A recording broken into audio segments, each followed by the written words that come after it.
What is going on, guys? In today's video I will show you the top 3 best Path of Exile 2 builds in 2025. So in this guide I will give you a quick overview of each setup, then I will explain what skill gems and upgrades should you focus on. Then as well we'll see what is the best gear and how to get it for both leveling and endgame. And then finally we will go over the passive tree, stats, your skill rotations, and even what Atlas passive should you use, so we would be able to get the highest damage possible and much more. If you are looking for any of these builds on the website, then click my link in this video's description or the pinned comment. This setup is a very new version of one of the best builds in the game, the Lightning Arrow Deadeye. However, unlike in that build, in this one we are using the Ice Shot in the combination with the Lightning Rod and a Blink, which will give us this insane mobility and speed farming potential. What I like most about this setup is that we can simply spam one single skill and pretty much destroy tier 16 maps and reach up to 5 million DPS because of how many buffs we have working in the background. Like you can see from the gameplay, we are basically deleting enemies in split seconds. And on top of this, we can also delete bosses, by us having also a very high boss damage from using the Lightning Rod and the Orb of Storms. At some point in the later game, some lowered gear players might run into a mana problem, but lucky for us, the Ranger has many tools to address this problem. And with the optimized gear, we need nothing more than a single stat roll on our weapon or gear to completely solve this issue. So if you don't mind using only from 1 to 2 skills, and completely speed clearing through hundreds of enemies in few seconds, then let's get right into it.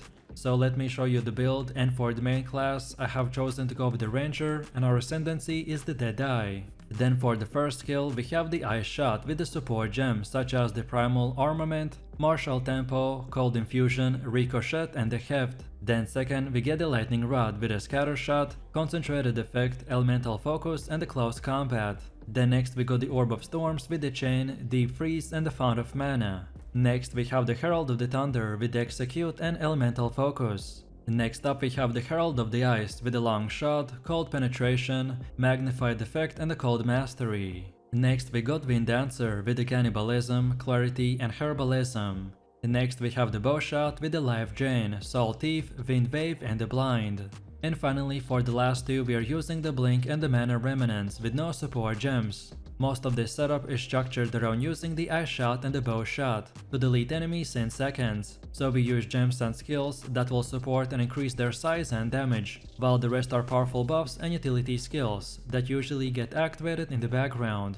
Next up we have our passive tree, and if you are interested in a full in-depth guide on how it works, then check out my beginner guide. So let's take a look at our setup, and by the way our Javel placement is also important, so that's why we here have these type of lines. So then with that said, we want to start at this evasion node, and then go like this while also taking the cat-like agility. Then next we keep on going and take both of these, so master fletching and the freedom of movement. Then from here we want to go up here and then go to the left side, and then get all of these nodes. Then afterwards we circle back and now go until the end and take this feathered fletching.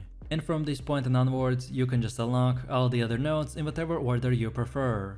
Also, when we take a look at this outline, you may think that we waste a lot of points just to get this Mind Over Matter keystone. However, this is a big part of our defense, as we are already doing insane amount of damage, mainly from our DPS nodes and the weapon and gear choices, so we can easily afford to do this. I did a lot of testing and it was very hard to survive tier 16 maps. So after I talked with a bunch of players and did testing, we figured out that going a bit overboard and taking the Mind Over Matter was a huge life changer for this specific build. And then now let's go all the way to the middle again, and for Ascendancy build this is what we have. So at the beginning you want to unlock the Gathering Winds, as it increases your movement and attack speed, while also giving you a huge evasion boost. Then second we get the Point Blank, which this time will increase your damage to the close proximity targets. Then next we wanna get the Endless Munitions, as it increases both your clear speed and single target damage. The third trial is usually pretty hard, but it's definitely worth doing it as soon as you can, as this will give us a huge DPS boost. And then finally we want to get the Wind Ward, as especially when doing higher tier maps and content, you will need to get all the damage reduction that you can.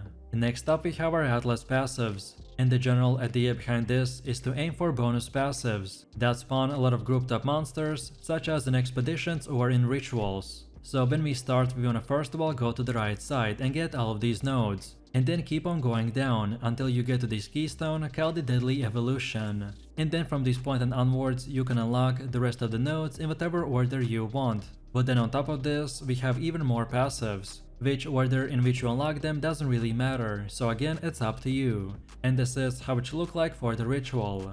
Then next we have Delirium. Then third we have bosses, and then on top of that we have the pinnacle bosses. Then next we also have our expedition setup, and then finally our breach setup. Then in the next part we have our gear. The weapon of our choice is the Video Veil Bow with insane bonus stats, which gives us from 150 to 200% increased bonus, which is gained from equipping a quiver. To be honest, this is one of the biggest reasons of how we can get to 5 million DPS, and why you can see that crazy gameplay of one-shotting enemies. However, no matter what bow you use, this build will still function, but just not to the insane level that I can. So then for the bow stats you want to look for attack speed, critical chance bonus, lightning damage and pretty much anything else that will boost our DPS.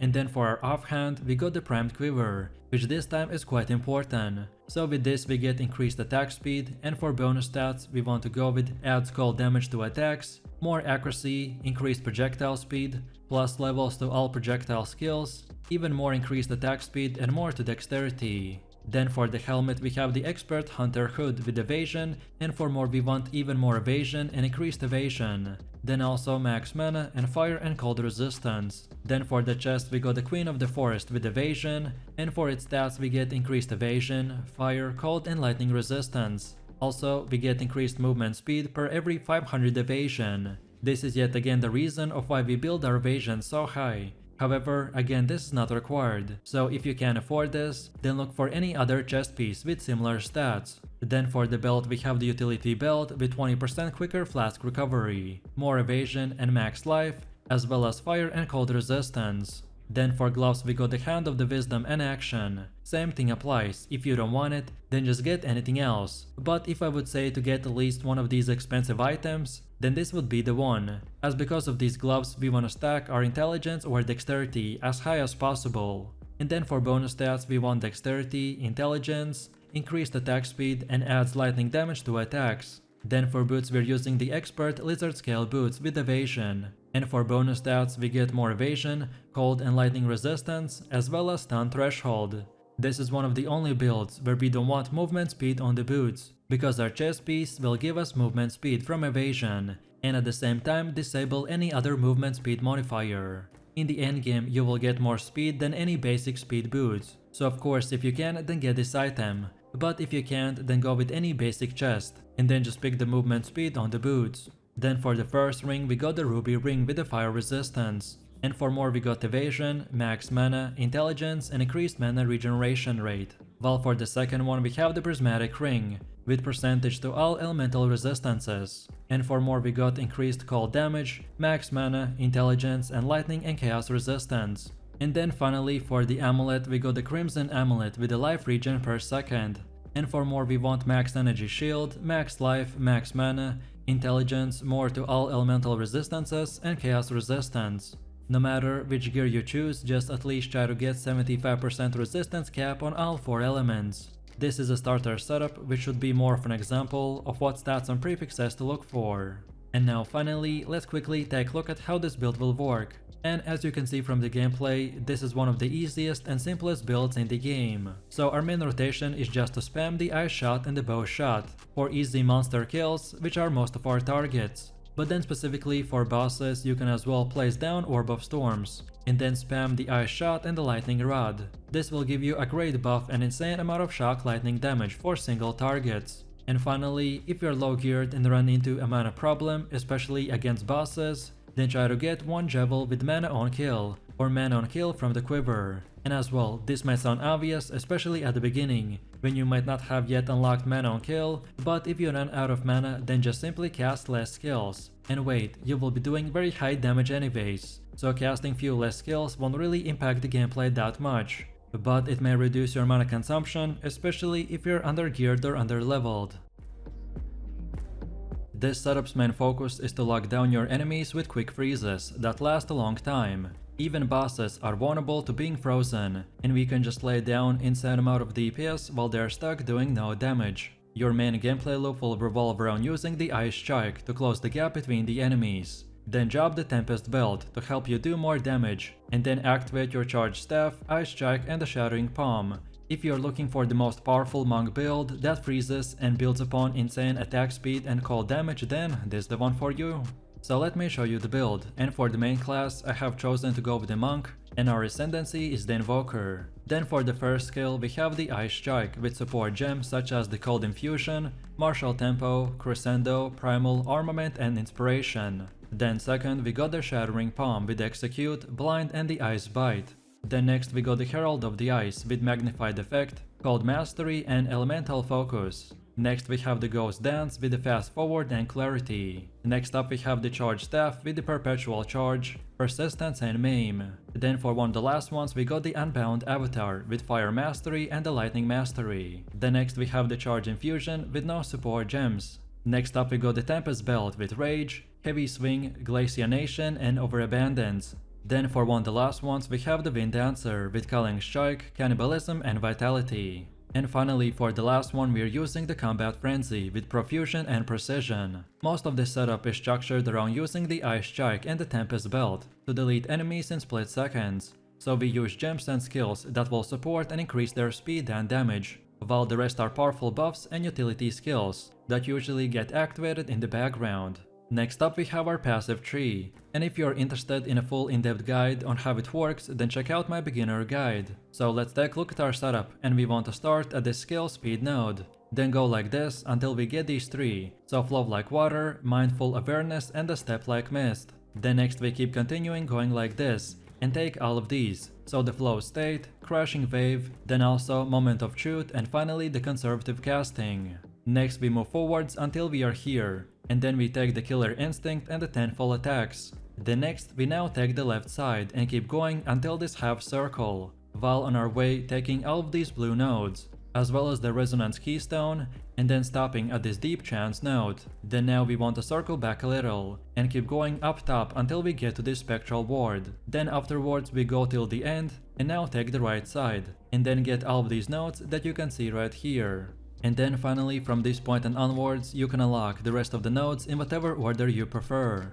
And then now let's go all the way to the middle again, and for Ascendancy build this is what we have. So at the beginning you want to unlock the Lead Me Through the Grace, then second get and Protect Me from Harm, then third we want to get I Am the Blizzard, and then finally for the last one we want an I Shall Rage. Next up we have our Atlas passives. And the general idea behind this is to aim for bonus passives that will spawn a lot of grouped up monsters, such as in expeditions or in rituals. Our Ice Strike monk build is also great at single target DPS, so we can also spend a bit points into farming boss maps or the essences. Our monk build is also great at single target DPS, so we can also spend a bit points into farming boss maps or the essences. So when we start, we want to first of all get to this bottom right side like this. Then from here we can go until we get all the way to this point.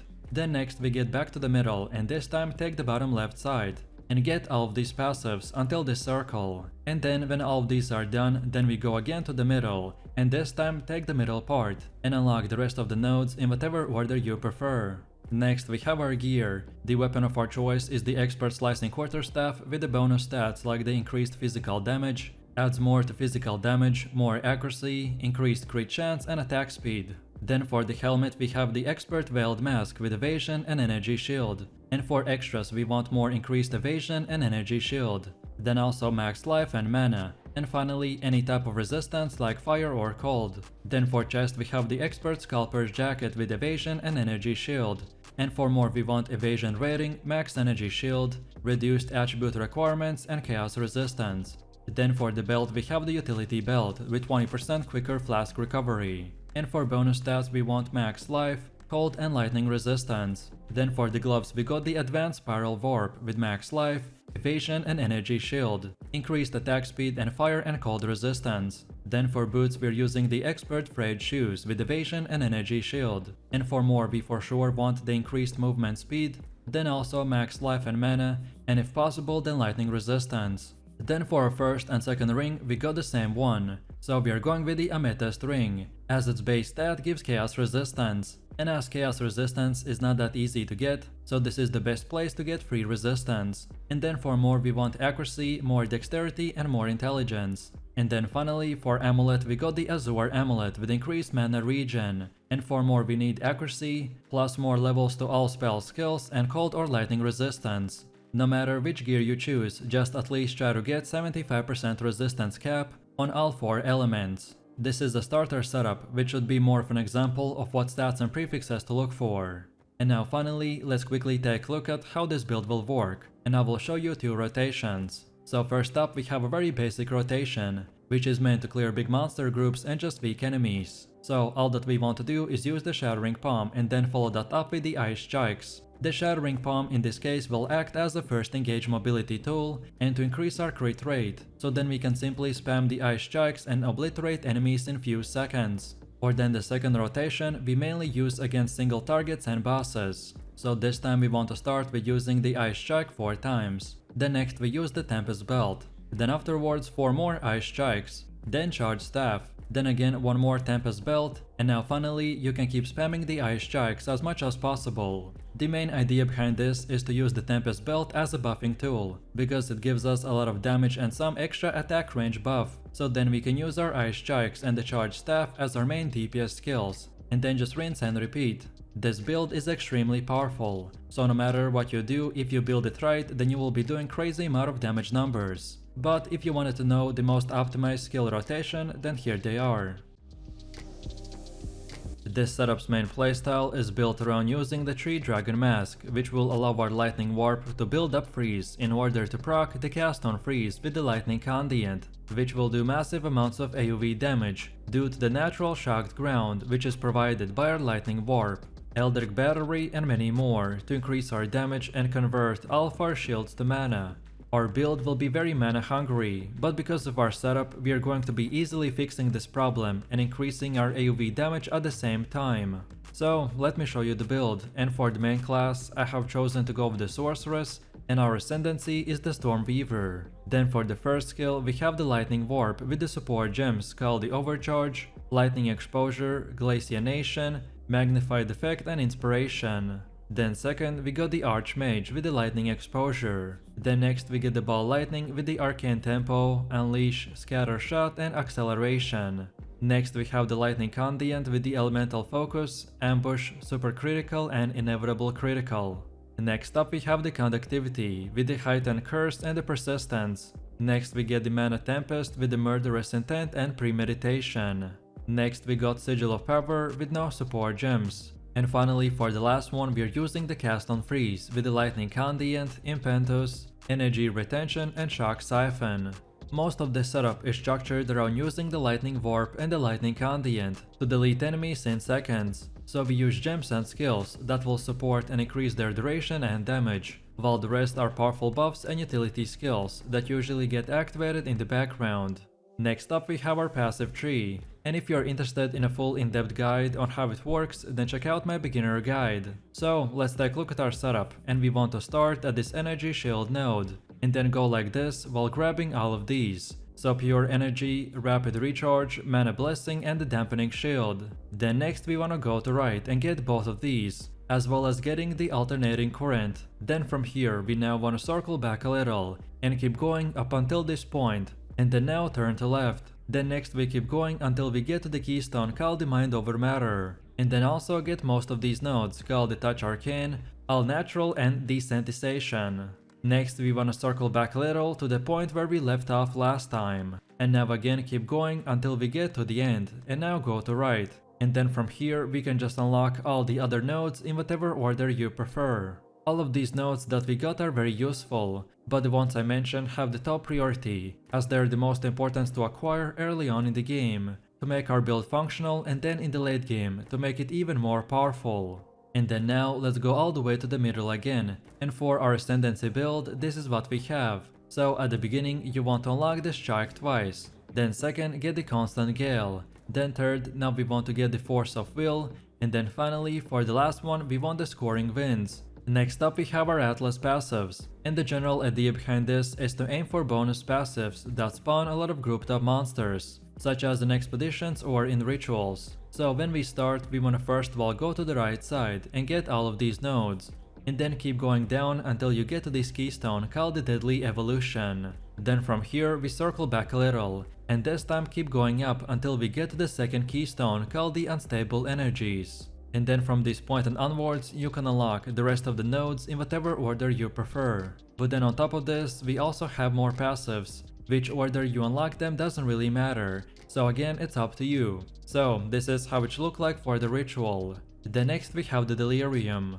Then third we have the bosses, and then on top of that we have the pinnacle bosses. Then next we also have our expedition setup, and then finally our breach setup. Next we have our gear. The weapon of our choice is the Attuned Wand with the mana drain, and for bonus stats we want increased spell damage, max mana, more levels to lightning spells, increased mana regen, and gain mana per every kill. Also, we get an offhand called the Advanced Crystal Focus with the Energy Shield. And for more we need increased spell damage, fire and cold resistance. Then for the helmet we have the 3 dragons with the Evasion and Energy Shield. As I previously said, to achieve the highest DPS you will need this item, as his special ability is that now lightning damage from hits will contribute to the freeze, in order to proc our cast on freeze with the Lightning Condiant. At the start, this item of course is not required, but if you wanna deal insane amount of damage like you saw from the gameplay, then you will definitely wanna acquire it as soon as possible. Then for the chest we have the Expert's Hexer's Robe with the Energy Shield. And for more we want even more Energy Shield, Max Life, Intelligence and Fire Resistance. Then for the belt we have the Plate Belt with armor. And for more we want even more armor, Max Life, Chaos and Cold Resistance. Getting just one item with a little bit of armor will help a lot with the damage mitigation. My damage taken from physical attacks went from 0 to 10% when I just equipped a 400 armor belt, so I definitely recommend it. Then for the gloves we got the Advanced Interested Gloves with the Energy Shield. And for more we want even more Energy Shield, Max Mana, Fire and Lightning Resistance. Then for boots we're using the Expert Feathered Sandals with the Energy Shield. And for more we got increased movement speed, max mana, intelligence, fire and lightning resistance. Then for our first ring we got the Sapphire Ring with the cold resistance. And for more we need max mana, increased cast speed, intelligence and more percentage to all elemental resistances. While then on the second one we have the Prismatic Ring with the percentage to all elemental resistances. And for more we want max mana and life, increased cast speed, intelligence and even more percentage to all elemental resistances. And then finally for the amulet we got the Everlasting Gaze. This build is built around the mana as it scales the strongest for our DPS due to the Archmage. So again this amulet is the best in slot but not required.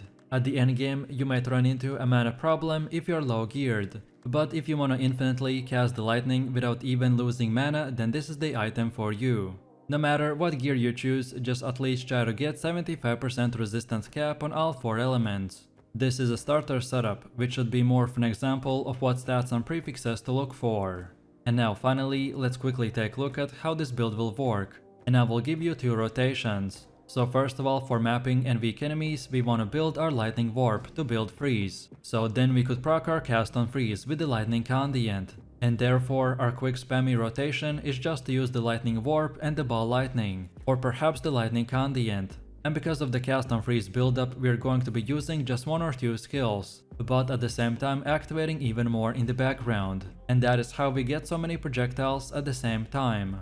And then second, we get our boss rotation, which a lot of times can even do a one-shot. So this time we want to start our rotation by activating the Power Sigil, and then the Mana Tempest. And only then you want to use the Lightning Warp, and then from here again you can begin spamming with the Lightning Condiant and the Conductivity Curse. We wanted to place down our preparation skills and the Lightning Warp to have our Shock Ground activated, as the damage from the Lightning Condiant is very dependent on the amount of shock from our shocked ground.